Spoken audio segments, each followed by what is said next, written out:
Hey, this is Cam, and welcome to Super Lilly Bros. Today we are rating the top 10 army crawls in games.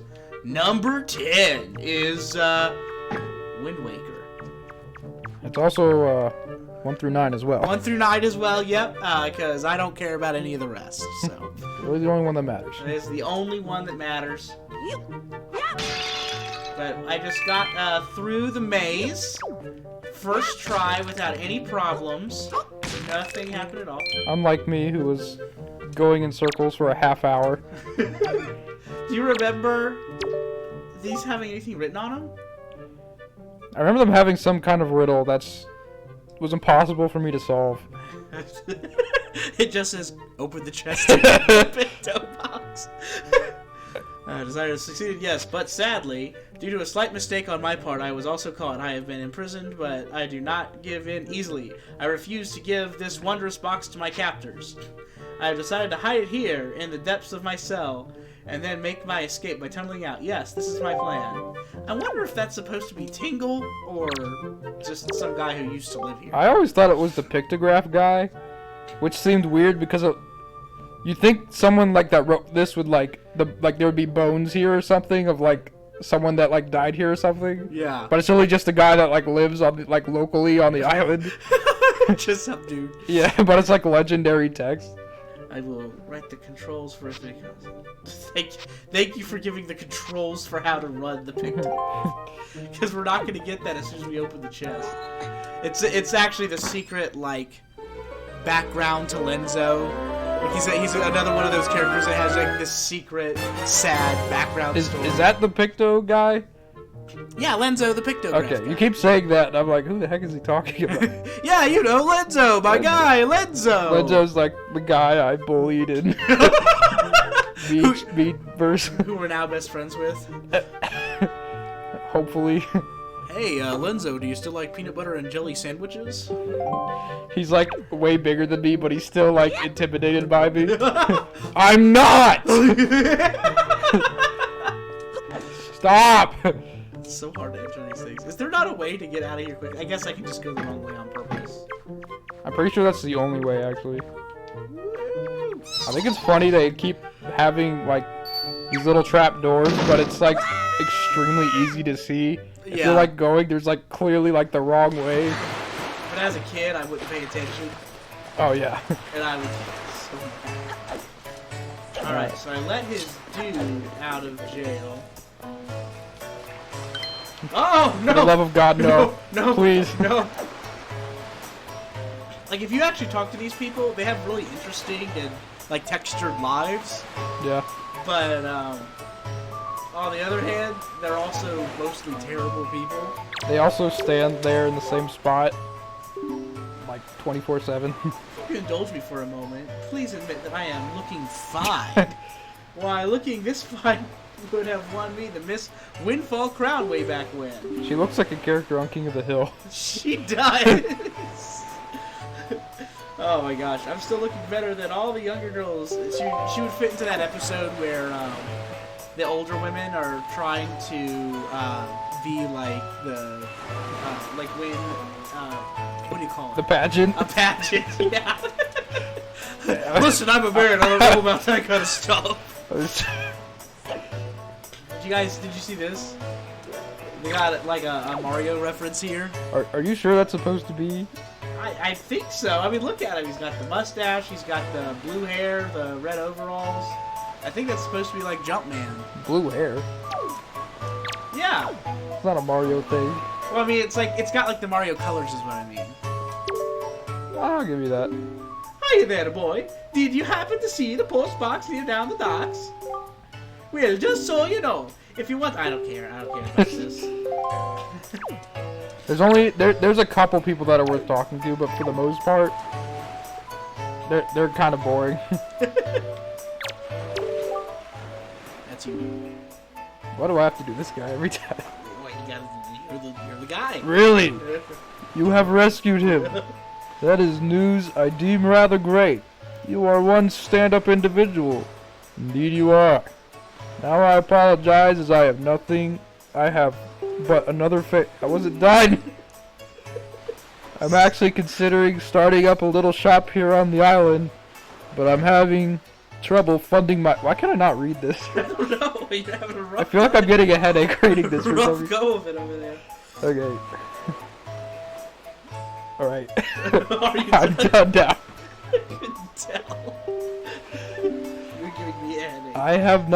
I have but one asset to my name. I wonder if you might buy it from me, perhaps. Why does it keep highlighting it? That's the most unimportant word in the... It's actually a Stephen King character. Yeah! The people on this island have no interest in venturing out into these dangerous seas, so by chance of selling it to them is rather bleak. Have you ever noticed that all the children keep on disappearing on this island? I don't know what you're talking about. All the adults are just completely oblivious.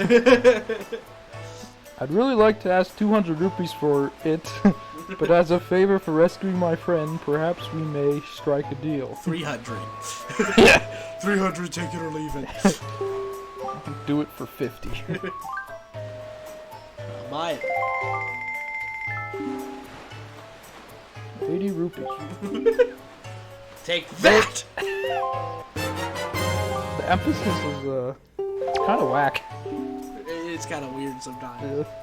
They do that a lot in comic books too, where they'll just emphasize a random word, and it's like not the important word at all, but they'll just make one or two words just in bold, you know. I almost feel like they're kind of like messing with me or something. And this guy was ahead of his time. He kind of has like a millennial haircut. Is that Macklemore? Is that Macklemore? Did you see his fit? What's this guy's name? There's one fit guy. Alright, nothing to post all. I think that's everything here, right? For now, I mean, there's like 20,000 things to do later. But like, yeah. It's like just a sale. Okay, I want to hear your opinions on the sailing in the skin of the Swift sale. There was a really common complaint. I honestly don't remember, because my latest memories are with just going as fast as I want. I remember it taking so long. I could like set up my sail, and then I'd pick somewhere to go, and then I'd go up and get something to eat, or go and take a crap or something. Yeah. And I'd come back and I'd be almost there. I wouldn't even like, unless something came out of the water and killed me, and I had to like restart or something. Yeah, that's one thing. This is I'm gonna get murdered for saying this, but you know, in Phantom Hourglass, one of the main things people praise about that game is that, quote, the sailing is a lot better. They greatly improved. I'm not even kidding yet, because there's a lot more to do. You get attacked a lot more. It takes like a quarter of the time to get around or whatever. But, the song. The sailing in that game is dog crap. I hate the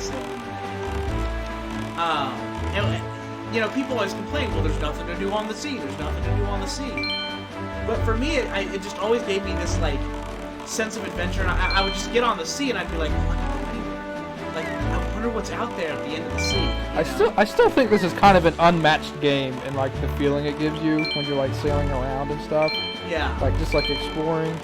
Like, you don't have to have a lot to do every single second of every single game, you know? Like, it is a very chill experience. I'm not going to sit here and be like, oh, you know, there's absolutely, like, 10,000 things to do all the time, you know? Well, go to this beetle ship. I was going to see if I had any cookies here first. Oh, yeah.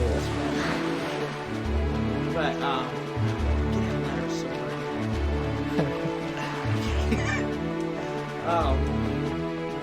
But yeah, I love sailing around and just finding stuff.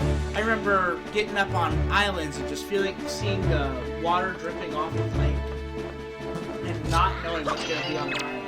There's some great content, but it's just like that sense of there being anything on the island. Yeah. Was just I don't know, it's so palpable. Yeah, don't they literally have? Is it this game where they have an island that's just like a GameCube or something? Yeah, in the Phantom Hourglass, they have a DS island. It's spelled like D-E-E-S-S. But there is a GameCube in this one? Yeah, I think so. Okay. Also, why would Ganon just puts these guys on here and just gives them a telescope to defend themselves? It's like a death sentence for the Ganon in like the underworld. Yeah, if he makes you unhappy, he sentences you. It's like the front lines. I guess a lot of pink guys do a lot of bad stuff in the Ganon. Ganon. I don't know, pink racism. Pink racism. Not as bad as that regular racism, let me tell you. Freaking cannot stand it. God, I hate this next level. Tell you what I don't hate. Beetle? This boy. I love this man right here. Oh! God, I love this guy. Today on Super Lilly Bros, top 10 versions of Beetle. They're all just Beetle. They're all just Beetle, except for there's one guy. Isn't there like another? He has like a mask or something that he wears. Yeah, there's a golden helmet Beetle in the Phantom Hourglass in this one. And then there's a hot air balloon version of him in Spirit Tracks. A flying house version of him in Skyward Sword, and then literally I have a Beetle backpack Beetle in Breath of the Wild. Oh yeah. I guess it's like Tingle and Alfonso that he just gets reincarnated. he's absolutely. You keep getting further and further away from like what we have been calling him. I think I called him like. I think I call him like Gonzo or something. I think that there is I think Gonzo is the Spirit Tracks version, and or the other way around. Like he's Gonzo in this game and Alfonso in the other. Then he's Alejandro in the next. Alejandro. Oh my gosh. Oh, you don't have enough rupees. Oh, okay. Discriminating against the poor, I see. Look what you're wearing, dude. You know, I've been a patron of this business since the second I came in. This chain is built on me. I noticed that if I get something sold out, it doesn't come back. Who else here is buying your products? No one. This guy right over here on the raft. Oh yeah. I feel like he doesn't even have a sale. He's already a dead man. He's just been put out to sea to die. That's all that it is. They just said, we'll maroon him on this. We didn't have enough rations, so looks like the boot scoop for you, buddy. He drew the short straw. I guess they are all pink. Yeah, it's literally the pink ones always have just a telescope. Barrel blast. Oh, you good? Sorry, my mic just fell down for absolutely no reason. Did you even touch it? No, it didn't. I didn't. It looks like it literally just like a force ghost, like just like pushed it over just now. Alright. So, anyway, so it's always the pink ones. Oh yeah, we're going to Dragon Roost Island. I think that this game and like this sense of adventure and like what the world can be on the sea. Yay. I've never had that happen to me ever. I was trying to jump, but I forgot the button to it. How to jump. There we go. It says it right there. So I think that this game is what, like that sense of adventure on the seas is kind of one of the first things. For y'all who don't know out there in internet land, I'm a big fan of like pirates, pirate history and pirate movies and all that kind of stuff. And I wonder if it originated originally with this game, because I was so young when I played it. Yeah. It was just so cool for me, like just sailing around and like discovering things and exploring things and taking stuff up from the bottom of the sea, you know. High atop this island's peak lives the spirit of the skies, a great dragon by the name of Valu. God, this song is... Ah! It's like the song that every single person does a remaster of. Yeah. Whenever they're gonna do a cover for Windwaker, it's always this song. This little island part is completely based on the backbone of this song. I would not remember this part at all. Actually, that's a lie. Every second of this game is nostalgic.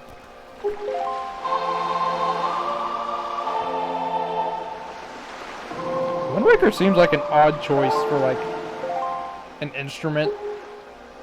Yeah, they're like, let's do the flute in A Link to the Past. Let's do the flute, the ocarina in Link's Awakening. Yeah. Let's do the ocarina again in Ocarina of Time. Let's do the ocarina again in Majora's Mask. And here's a conductor's baton for Wind Waker. It's also very much not even the most important part of the game. Yeah. Especially once you get the Swift Sail, then it's like basically like... Oh, for the, like, transporting? Yeah. Because it used to be you'd have to change the direction of the wind, and then you would have to, like, turn your ship that direction. But with the Swift Sail, it just kind of turns on its own. Yeah. I remember that being incredibly, like, way harder than it should have been for me. Trying to, like, learn how to do that. When we were really young, I remember, like, you were playing it, you were playing King's Game for the first time, I was, like, mad at you for not being able to figure out how to do it. Huh. Well, that's interesting. Huh. That's Anyway, back to my adventure. It's a good read. I keep forgetting that one that's broken on the side. I think that's supposed to be the teleporting one. Yeah, I'm pretty sure. Later, because you have that wind guy that comes later. Yeah, and it's his brother. Like, I didn't make that connection for like the longest time. Yeah, but that's how this whole game operates. I keep saying this, but it's so true. They don't feel the need to always be like, did you know? Or whatever else. Yeah, it's much more satisfying that way, because like, you see this guy, and then you see that guy later, and then if you notice, you're like, holy smokes. Yeah. Like their brother gods, and like he's the good one, and the other guy's the bad one. Like this one, you just go up to a stone and play his music. The other guy, you have to shoot in the middle of a frickin' hurricane. Yeah. To get him to get on your side. I forget how good, like, does this game have gyro controls? I think if you play with the, we'll have to see whenever we get something that we can gyrate. But, I think that with the gamepad you definitely can. I want to say with the controller you can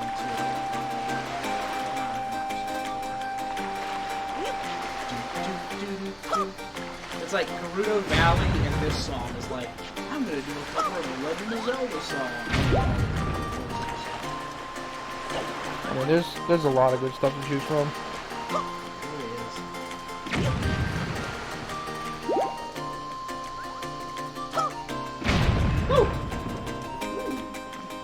You can also get that rupee if you go to the left.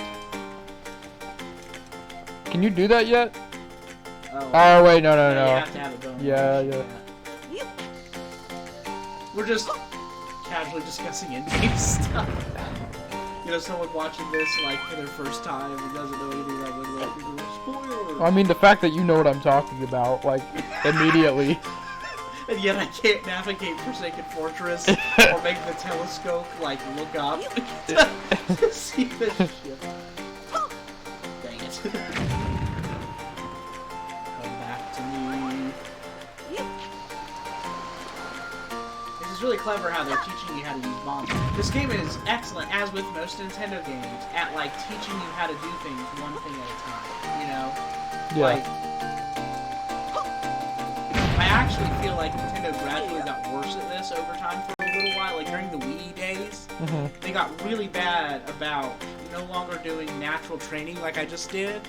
They would always spell things out for you, and it's kind of world breaking, you know? Yeah. I think it was actually pretty good and up until Skyward Sword. I guess we're just gonna crap on Skyward Sword. Like, that's just gonna be a thing. I like Skyward Sword. I do too.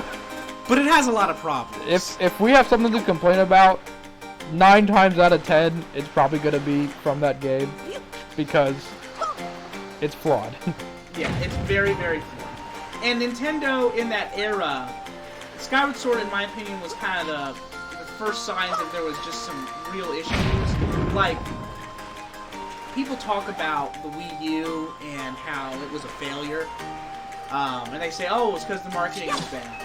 And, yeah, the marketing was real bad. You don't just slap a U on it when your last console was this really, really, really, like, blue ocean strategy kind of thing. Yeah. You have to, you know, be careful and make sure you market to the right person. But that being said, there was a lot of issues with the Wii U. And I really like the Wii U. It's actually one of my favorite consoles. But it's easier for me to like it retrospectively now that there's a Switch. But they just consistently kept coming out with games that were not the games that the people who liked those franchises wanted at the time. Like, we wanted a new Zelda, but they delayed it until it was the last game to come out on the system. Yeah. And we didn't get a Metroid, although that is not weird. Yeah, that's not weird at all, because Metroid always gets forgotten. Yeah.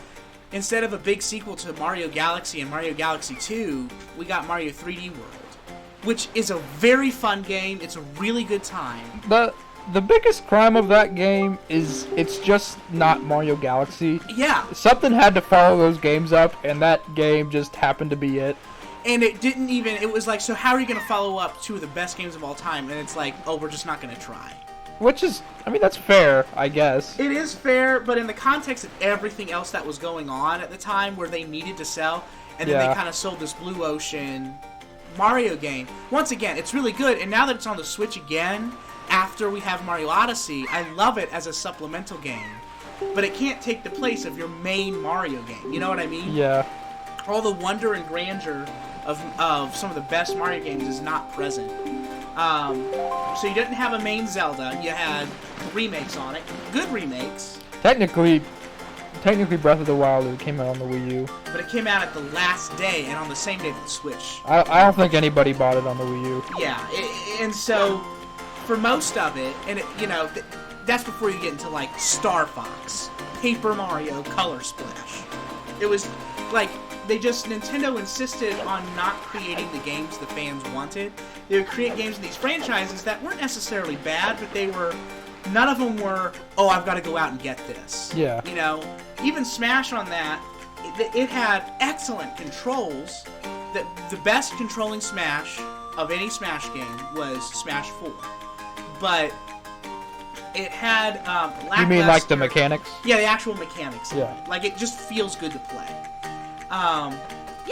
But all of the stuff that isn't that was just kind of thrown in there. Like, there wasn't a good adventure mode. There wasn't like, the classic mode was kind of haphazard in it. It wasn't a full, like, Smash. You know what the Wii U is? In like a show, there's like a season that like a bunch of stuff happens, and then in the next season is just like set up, and it's all just set up, and then in the season after that, it's all just stuff happening again. Yeah. I feel like that's especially true for like Game of Thrones. Like it's like there's like a bunch of seasons, and like every other season is like clearly just set up. I feel like the Wii U is like the setup period for like a lot of Nintendo's like main things they want to release. All of the Wii U was Nintendo figuring out these things won't work. We have to make a big grand Zelda game. We can't just make a sequel. To be fair, I think a lot of the problem was a lot of their development was going to Breath of the Wild. Yeah. But they were like, okay, we have to make a real Mario game. We can't just put something like this out and call it a franchise staple, you know? Mm-hmm. We have to put out we have to put out versions of these games that are bigger, better, and inspire the same wonder as some of these games did on the 64 and on the Wii and on the GameCube even. Are you talking about the Switch or the Wii U? I'm talking about what Nintendo learned from the Wii U and then did on the Switch. Yeah. You know, they kind of I feel like there's some problems with the Switch too, but a lot of the issues that were common to Nintendo at the end of the Wii and the majority of the Wii U era are not present. Well, if you look at both of the main franchises, they both somewhat were kind of like looked at it and were like, we've been doing the same thing for like 10 to 15 years now. Like we are in dire need of an upgrade and like shaking up the formula for both of like Odyssey and Breath of the Wild. It was like, all right, we got to figure out a way that we're not just giving them the same stuff over and over and over again. Yeah. Which I guess they've kind of, I don't think they've really been doing that, but they have kind of been following a formula. Yeah. Sort of with both franchises. And they tried shaking them up a little bit in that era, but they didn't shake them up in very good ways. The ways that they shook them up made them always feel lesser and smaller. Yeah. You know, like things felt less important and less interesting over and over again. Except for, and I will always defend this, Donkey Kong. Whenever every other Nintendo franchise is doing poorly, Donkey Kong is at its best. And whenever every other Nintendo franchise is doing amazing, Donkey Kong is either not present or barely present. Yeah.